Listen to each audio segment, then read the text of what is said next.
The broadcast is now starting. All attendees are in listen-only mode.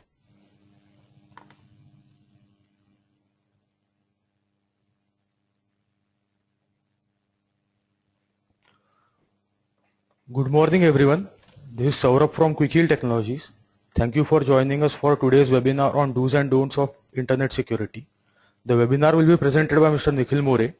Nikhil is an online marketing manager at Quickheal Technologies Private Limited and has over 9 years of experience into digital marketing and a passion for technology, usability and photography.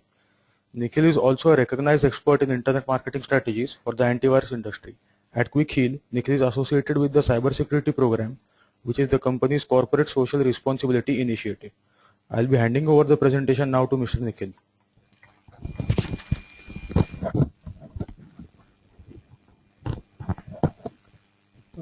Good morning everyone, and welcome to another session of Quickheal webinar series. Today we'll be talking about the do's and the don'ts of internet security. Let's see what topics we would be covering today. The most popular online activities which you and me carry out every day online on the internet world.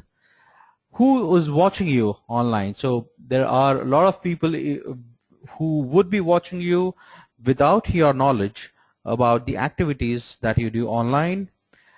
Types of online threats and how to stay safe from these. So this is a series of topics on which we would be talking about the different kind of online threats and how do you stay safe from these threats. The basics basic security tips of internet hygiene, the way we would like to call it, so you keep yourself protected against the bad effects of it. And the most important topic is how can Quickheal help you stay secure. Let's begin. The first topic, most popular online activities. Emails. Everybody checks emails. Most popular email is the Google's Gmail. Then you have Yahoo Mail. You have AOL. You have MSN Outlook, which was it was Live or Hotmail earlier, but now it's called as Live. Then you have search engines. Google. Everybody does Google everything. Yahoo, Bing. Social networking. You have Facebook, Twitter, LinkedIn, Pinterest, and thousands and hundreds of online social networking sites where you exchange information with others on the cyber world. Online shopping. You have websites like Amazon.in or Amazon.com, eBay.in, Snapdeal, where you do online shopping. A lot of information again being shared on these e-commerce sites. Online banking transactions, if people using credit cards, generally credit cards are MasterCard or Visa. They can also be American Express or RuPay. This is especially for debit cards or internet banking. Online media consumption, you have YouTube, Picasa, Vimeo, Flickr, so many different channels through which you exchange information digitally with your external world. Who's watching you online? Well, there's a series of people who would be watching you online, targeting you with their malicious intents. First of them is scammers. Scammers are basically people who ask you for money for whatever reason it may be. A person who takes money from you fraudulently, it's basically a person who virtually you've never met in your life. Other type of people would be hackers or wannabes. Hackers. A hacker is someone who seeks and exploits weaknesses in a computer or in a computer system or a computer network, especially where you talk about organizations where you have a network of computers. The hackers may be motivated by many reasons. The reasons could be a profit, could be protest, could be challenge, or could just be mere enjoyment. Some people have this feeling of enjoyment in disturbing others. Those are the people whom we call cyber criminals. Then you have people who are phishers. Phishers are basically programs or people who try to obtain financial information or confidential information from internet users like you and me. They typically send email that looks like it comes from a legitimate source, but it's not that way. And through these emails, they ask you to act upon something, act upon giving out your personal details, and that's how they take control of your personal financial uh, information. You have also insiders. Insiders could be not I wouldn't say them friends, but people from your acquaintance, your colleagues, who know critical information about you and might use it for your fraudulent purpose. So again, you have to be very careful in the digital world about what information you share with others. Then you have somebody into advertisement professionals, recruiters, who look out for your professional data preferences for commercial use, obviously. Now, this brings us to an interesting question here. What could be the typical online threats on which would come on your computer? Threats would include hacking, phishing, spyware, viruses, worms, trojans, adware, spams, or spam emails. I would like to put it that way. Freak attack. This is the latest threat that has come in.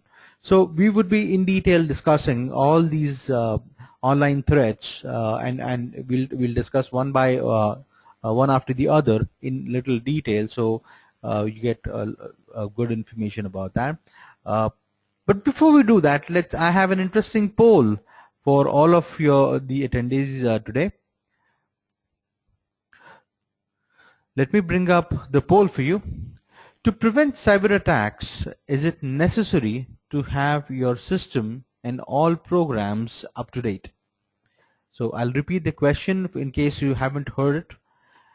To prevent cyber attacks, is it necessary to have your system, when I say system, I mean your computer system, or all your programs, the softwares installed in your computer system to be up to date?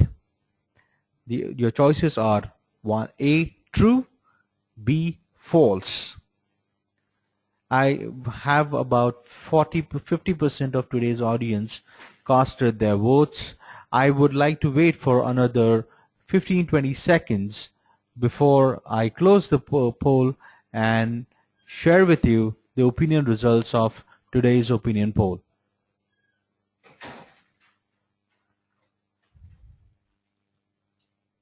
Okay, now I have approximately 70% of today's audience casted their votes. Let me close the poll now and share with you the results for the opinion poll. Let me bring up the results for you. Wonderful. 91% of today's audience feels that it is very important to have your computer system and your softwares up to date. So that's most important things to do. Audience, please pat your backs, because this is exactly what you should be doing. For people who have voted false, updating your computer system and the softwares is almost important. By updates, you get important security patches, which when added to your computer software programs, then they give you enhanced layer of protection against any of the online threats. So let's continue with today's presentation. What are the online threats? The first one is online is hacking, basically. Let's get into little details about what is hacking. So hacking is using exploits to gain access to something you do not normally have access to. Okay. In a hacking attack, information is extracted involuntarily, forcing the perpetrator to first take over your computer system through brute force and or by using most sophisticated methods, or to access sensitive data. I think there is some problem with the audio. Audience, in case you are not able to hear me, please do send me your comments. I will try and share. I'll see as to what is the best I can do to resolve this. Is it going fine now?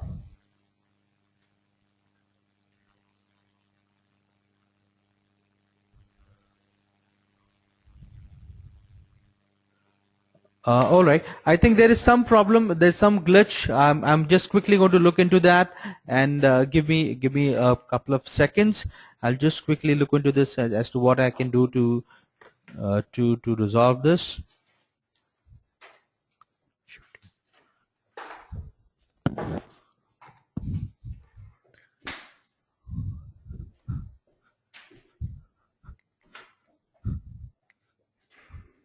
Okay.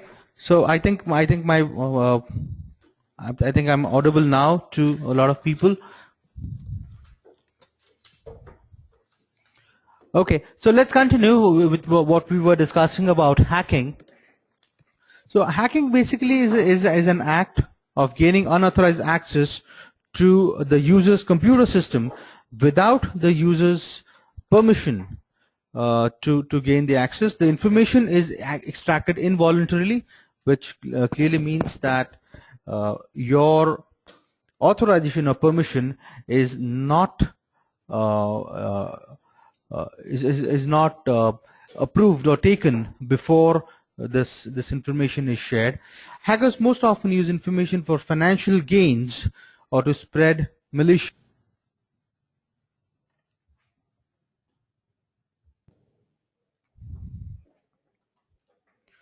How to avoid getting hacking attacks? Use a more sophisticated security software. A security software which has enhanced features of protecting you against any of the malicious or any of the hacking attacks. A security software which has a personal firewall which basically keeps your computer invisible in the network, so it cannot be traced in the network. You make sure your security software, which is your basic computer security software, your operating system or other softwares on your computer are up to date and patched. Run frequent scans on your computer. Let's move ahead. The next online threat is phishing. What is phishing? Phishing is a criminal activity that uses social engineering techniques to steal information from users. Phishing is masquerading as a trustworthy source or is an attempt to bait a user to surrender sensitive information such as username, password, credit card number, etc. Phishers refers to scammers who fraudulently acquire sensitive information such as passwords, personal information, credit card or financial details, etc. Phishing is usually carried out by emails, but also via SMS or voice over IP calls. Different types of phishing. Spear phishing. Spear phishing is an attempt directed at specific individuals or companies to have termed spear phishing. Attackers may gather personal information about their target to increase their probability of success. This technique is by far the most successful on the internet today, accounting for 91% attacks. I think some of our users are experiencing problems in the audio. So people, don't worry. We are recording this session, and in case you are not able to hear, then you can definitely watch the recording of this this broadcast on the YouTube channel of Quick Heal. which the address to which I'll be sharing you at the end of this session. Let's continue with clone phishing. A type of phishing attack whereby a legitimate and a previously delivered email containing an attachment or a link has had its contents and recipient addresses taken and used to create almost identical or a cloned image. This is basically called as a clone phishing. So basically you create a clone of an original or authenticate email, and you insert your malicious code or your malicious programs to such emails where this cloned email causes the damage it has to. Whaling is several recent phishing attacks that we've seen have been directed at senior executives or other high-profile targets within businesses. The term whaling has been coined for these kind of attacks. Whaling is a type of a fraud that targets high-profile end users such as C-level corporate executives, politicians, or celebrities. Phone phishing. Phishing is more dependent on emails, but that is an old story. Today, fraudsters have developed new techniques of framing phone phishing attacks, wherein you get a phishing call where a person poses to be an employee of a financial institution or a bank or a software firm or any of the well-known organizations, where they tell you that there is some problem with the security of the account, and they would ask you to dial another number. This dial, the new number that a person dials is most of all an automated attendant, which will ask you for your security related information about your accounts, which is your account number, your PIN number, password. In some instances, a phishing email may instruct the victim to call a number, and then on that number they'll give you a link to a website to open, and then they would do the damage that they have to. The next one is smishing or SMS phishing. So it's very similar to voice phishing. You instead of a phone call, you get an SMS. Yeah, the SMS tells you that there has been some information that about something wrong been happening on your bank account, and they ask you, there's a link in the SMS that they'll ask you to click upon, which takes you to a spoofed website. Now, what's a spoofed website? It looks exactly like a not exactly, but similar to a real website, and then they would ask you to fill in information like the very regular way you do in your online banking accounts. So you log into these websites, but here what you're doing is, since it's a fake website, you're giving away your login credentials to the fraudsters. This brings us to another opinion poll. Please get ready for a next poll. I'll bring up that poll for you.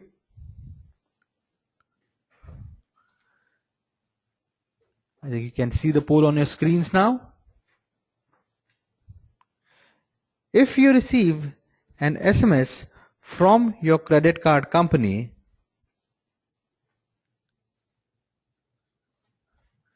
asking for your CVV code, which is basically a security code, should you act upon such SMS? I'll repeat the question for all the audience today. If you receive an SMS from your credit card company asking you for a CVV code or the security code which is printed on your cards, should you act upon such SMS? The answers are A, yes, B, no. I'm sure you, as a matter of fact, this CVV code or a security code is also present on many of the debit cards that I have recently seen. It's basically a 3 or a 4-digit code which is printed on either the top of the card or the rear of the card. So we have about 65% of today's audience casted their votes.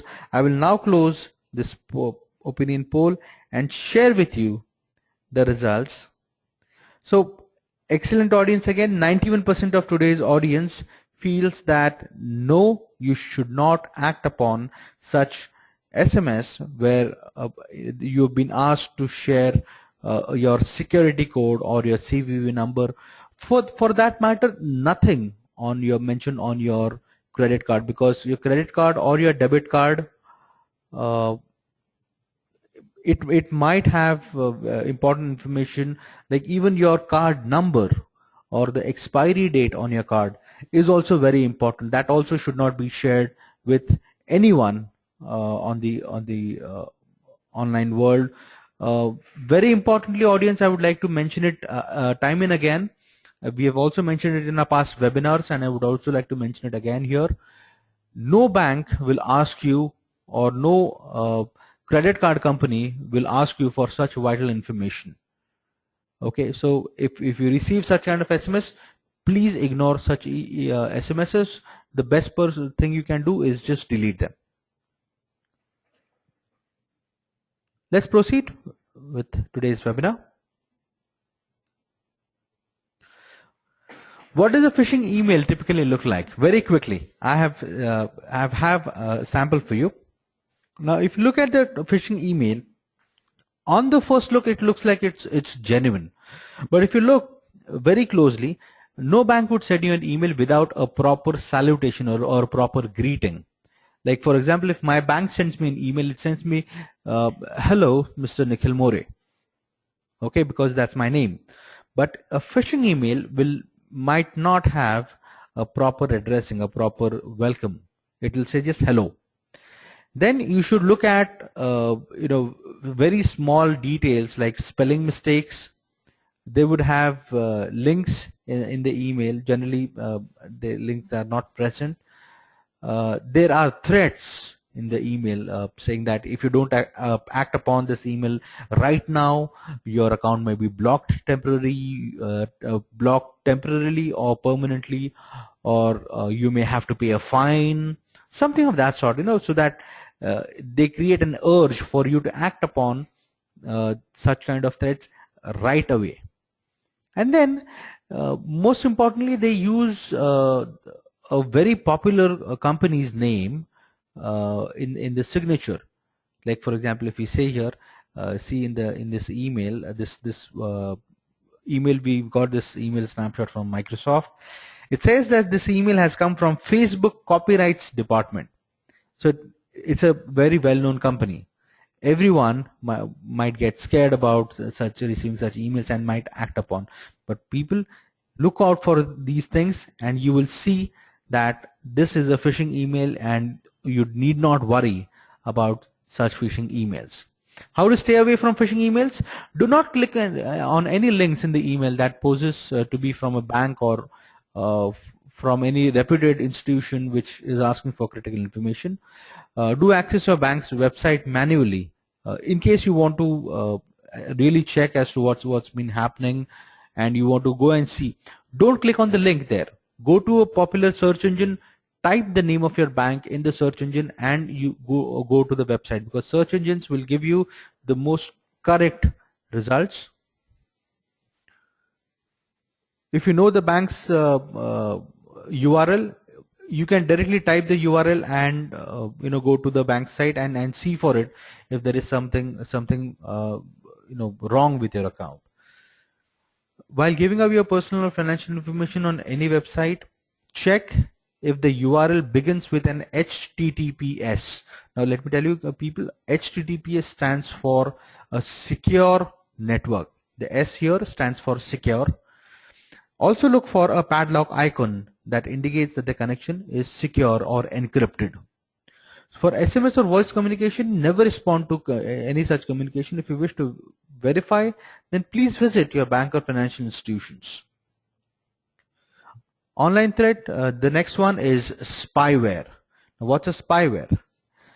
Now, basically, spyware is nothing but it's a program which gathers information about a person or organization without their knowledge and not only that, they may send such information or to another entity without the consumer's consent or knowledge, or that asserts control over a computer without the consumer's knowledge or the user's knowledge.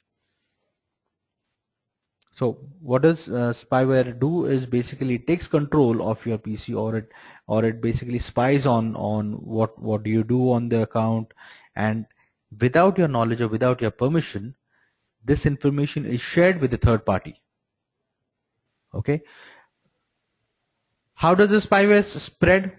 Most spywares are installed without the user's knowledge or user's permission, or they basically use deceptive tactics and they get installed. When the user accesses a web page controlled by a spyware author, the page forces the installation of that spyware. Spyware is installed when a user installs a piece of free software that they actually wanted. Let's move on. Keyloggers. This is a typical spyware that you will see. A keylogger is a type of a surveillance software. It's actually a spyware that has a capability to record every keystroke or you make into a log file, which is usually encrypted. A keylogger recorder can record instant messages, emails, or any information you type at the time using your keyboard. A log file created by keyloggers can be sent to a specific receiver. Some keylogger programs will also record any email addresses you use and website URLs you visit. Keyloggers as a surveillance tool are often used by employers to ensure employees use work computers for business purposes only. Tips to stay away from keyloggers or spywares. Make sure that you have an antivirus with spyware protection installed on your computer. Regularly update your antivirus. Make use of virtual web-based keywords provided by our banking portals, especially while making financial transactions.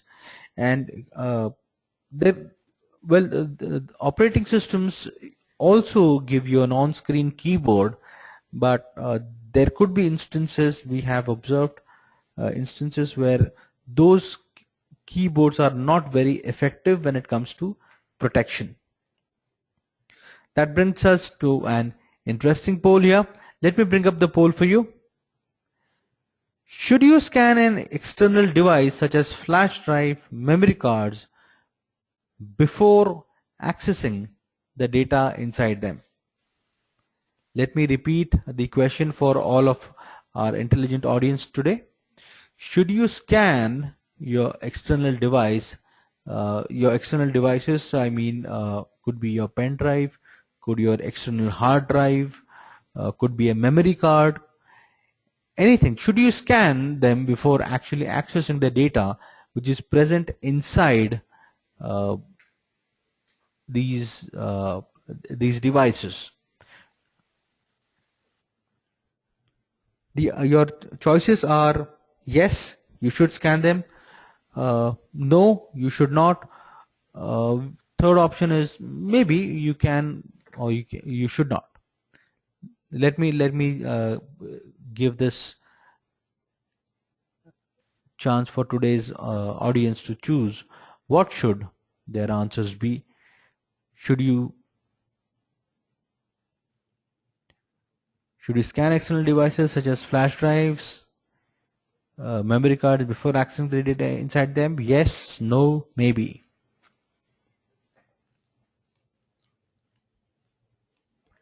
We will wait for another 15 seconds before we close this opinion poll and share the results with the intelligent audience present for today's webinar. I have about 50% of today's audience casted their vote. Okay, I think I should now close the opinion poll and share the results with you. Well, again, audience, excellent answer. 96% of today's audience feels that yes, you should scan these external devices, flash drives, memory cards, before accessing the data inside them. Doesn't matter if this pen drive or the external device belongs to your friend or to your family. Viruses do not know any relations.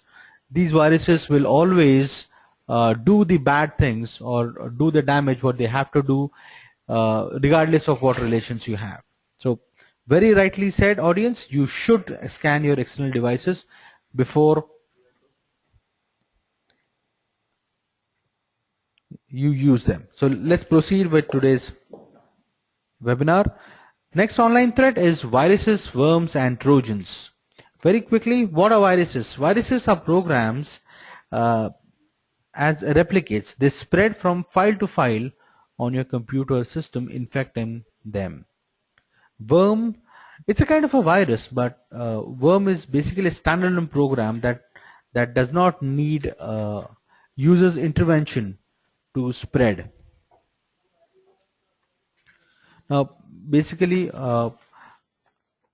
Trojans, I'm sure you have heard about the Trojan horse story, when the Greek wanted to enter the city of Troy. They used a wooden horse to sneak into the city and catch the enemy off guard and basically win over the city of Troy. Today's lot of programs which are basically malwares or Trojans, they basically you use the system in such a way that they open a backdoor to your system, letting the malicious programs to be entered into your computer system, hence causing the damage to you. How to stay away or stay safe from viruses, worms, and Trojans? Again, the same thing. Always keep your antivirus software updated. Every antivirus software has regular updates that are released by these companies. You should keep these releases intact very regularly. Keep it updated. If your computer is connected to the internet, you need not worry. The updates get carried along, they get updated to your system automatically. Always keep the virus protection on.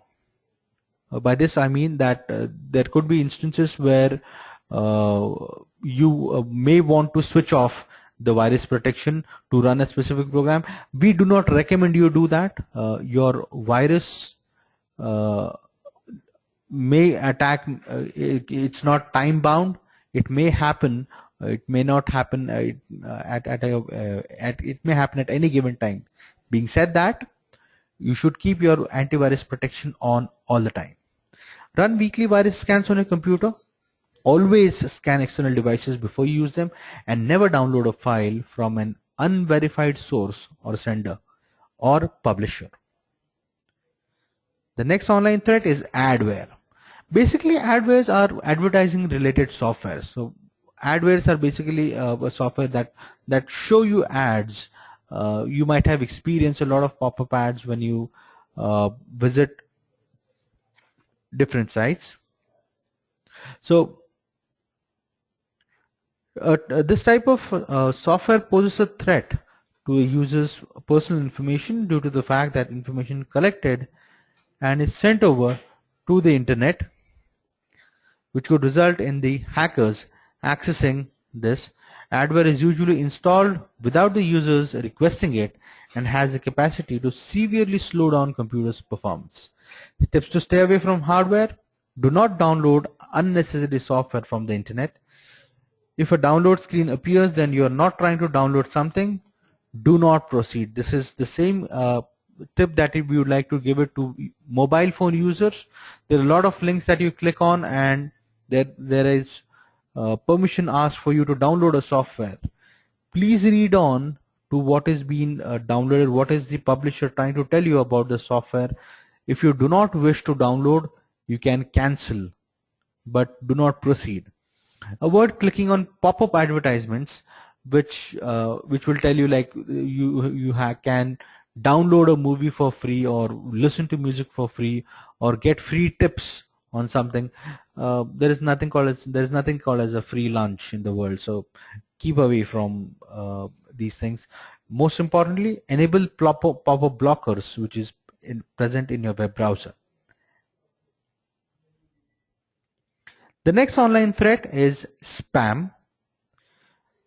What is spam? Spam is basically an unsolicited email message sent to you without your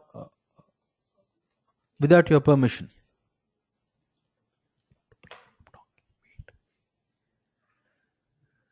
So internet spams are the most rampantly things happening across the world, and these things come through you via email. So what basically spams do? Very more importantly, spam emails are nothing but they are frustrating. Most often use of spam emails is for promotion and to spread malicious softwares. It clogs up the email server's bandwidth because those are sent to millions and millions of people at the same time. What it does, it makes your network slow for everyone. Most common internet spams spread through email: stranded traveler scam, work from home scam, Nigerian scam, email lottery scam, astrology or psyche scam. Now, what is a stranded traveler scam? Your friend, this kind of scam emails kept on coming it's in the recent past, wherein an email comes to you posing that it's come from your friend who is stranded or who is lost in some place nowhere, and he needs your help financially, and he gives you information that he needs money to be sent across to such and such bank. Now, why would your friend echo? Why would a friend send you an email instead of calling you? Echo, mute yourself.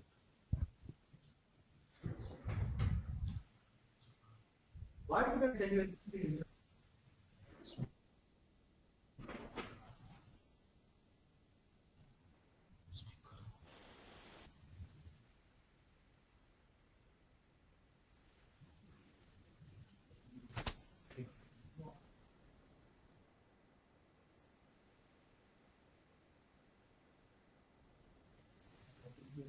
From your friend who asks you for help because he's lost somewhere and he wants you to transfer money to a bank account in an far off country.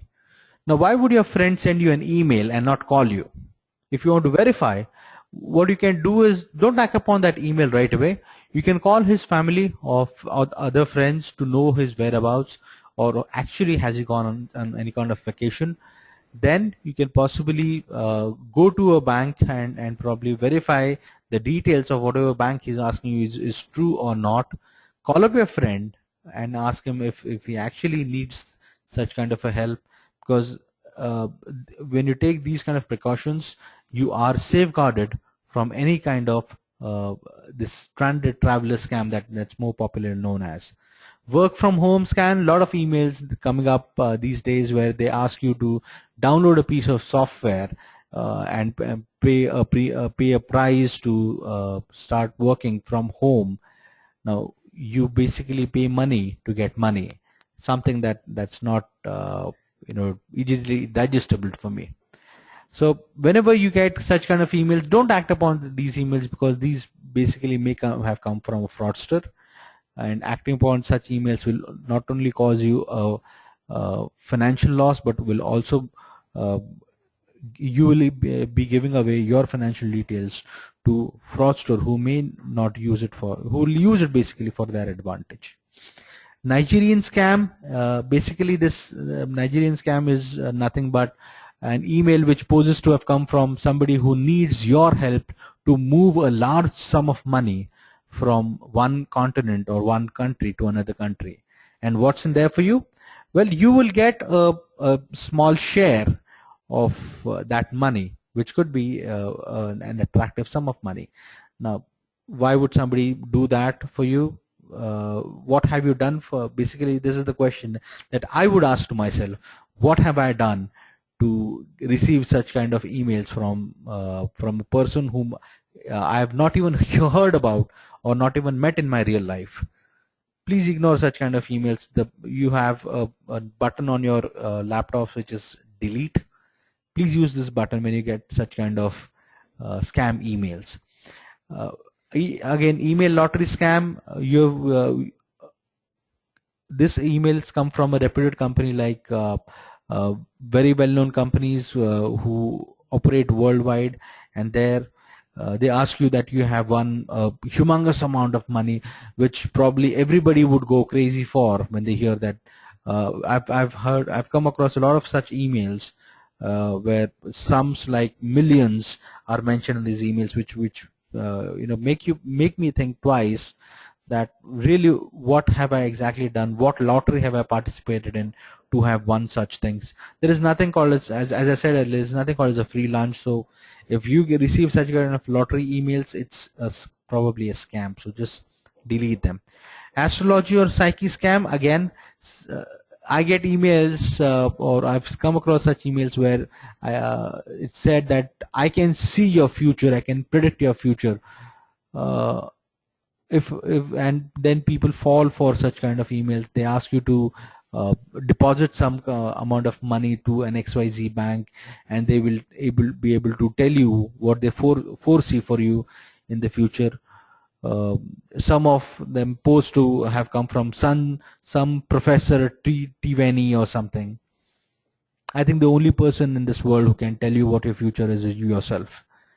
All you can do is just ignore such kind of emails. Let's move ahead.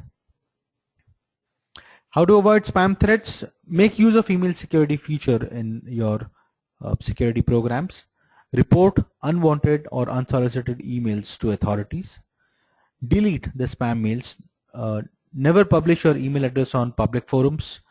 Never respond back, or the best thing to do is unsubscribe from spam emails. Register only with email subscribers who provide spam filters. There are examples like Gmail or Yahoo. Freak attack, something that has emerged recently. Now, freak attack enables malicious parties to intercept web browsers and crack them over a few hours. At the moment, freak vulnerability primarily affects the Android and Apple Safari web browsers. The attackers can steal confidential data, passwords, and other sensitive data through this. Now, Android users, the default browser for Android devices is vulnerable. So if you're an Android user, please use Google's Chrome instead of any other browser. Apple is currently working on a fix for Safari browsers. This patch will be released soon for users. Till then, it's better to avoid the Safari browser. OpenSSL users should immediately update the latest patch that is available.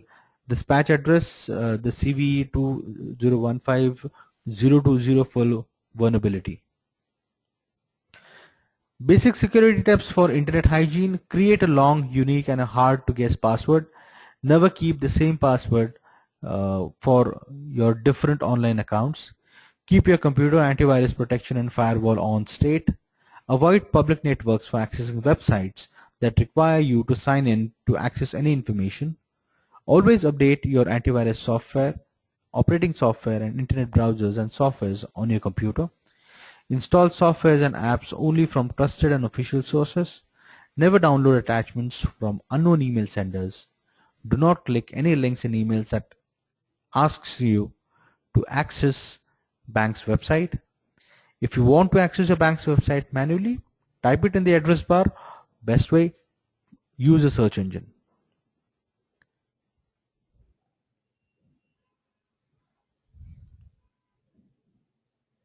How can QuickHeal help you? There are a lot of features in the QuickHeal software which can help you in staying away from these vulnerabilities and these online frauds or problems. Safe banking, basically it's a feature designed to protect your online banking activities from fraudulent websites and malicious programs that steal your financial information. Core protection, every QuickHeal product has basic features of core protection, which includes an antivirus, an anti-spyware, an anti-malware, an anti-rootkit, a silent firewall, and an intrusion detection and a prevention system. Firewall, This firewall comprises the stealth mode. Whenever the mode is on, your PC becomes invisible in the network. This prevents hackers from tracing a system and attacking it. Vulnerability scanner. This basically scans. This basically is a proactive feature of the antivirus, which basically scans for vulnerabilities that can be used by hackers to compromise your personal computers or your data stored in your PC. Browser Sandbox, it's a secure interface running between web browser. Browser Sandbox gives you uninterrupted and secure browsing experience. It provides internet security by acting like a screen between PC's operating system and malicious threats on the internet. Web security, basically it gives you a protection against zero-day protection. Basically it gives you protection against viruses or threats for presently where there is no solution for it. Parental control, it helps you to control the access of internet to a particular devices. You can restrict the timings to which the internet can be accessed. You can also define which websites based on the category can be accessed via this PC or the user. Email security, again a very important feature that is in the Quickheal software. It gives you a cloud-based email security that prevents scam or phishing or infected emails from reaching your inbox. Anti-spam blocks spam emails, phishing emails, junk emails, or other unwanted emails from reaching your inbox. Use live cloud-based protection to check suspicious files, restricting malware before it reaches your inbox. This brings us to the end of today's webinar. Thank you very much for joining us. If you have any questions, please do write to us at corporatecommunications@quickheal.co.in, and we will do our best to answer all your queries. You want to visit or know more about Quickheal products and the latest updates and know more about Quickheal, you can visit us on our Facebook page, which is facebook.com/QuickhealAV. Also follow us on our Twitter handle, which is twitter.com/Quickheal. For all the webinars in the past and even for today's webinar, you can watch it on our YouTube channel, which is youtube.com/Quickheal. This webinar recording will be posted there latest by tomorrow. You can also visit SlideShare to see today's presentation. The URL is slideshare.net/QuickhealPPDs. To know more about Quickheal products, please visit quickheal.com.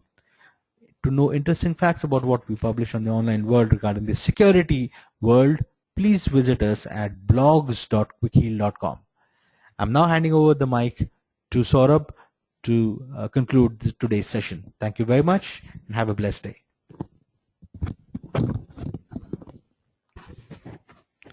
Thank you for being with us for this webinar. We hope the webinar has helped you understand the do's and don'ts of internet security in a better manner. Have a great day ahead. Signing off. Goodbye.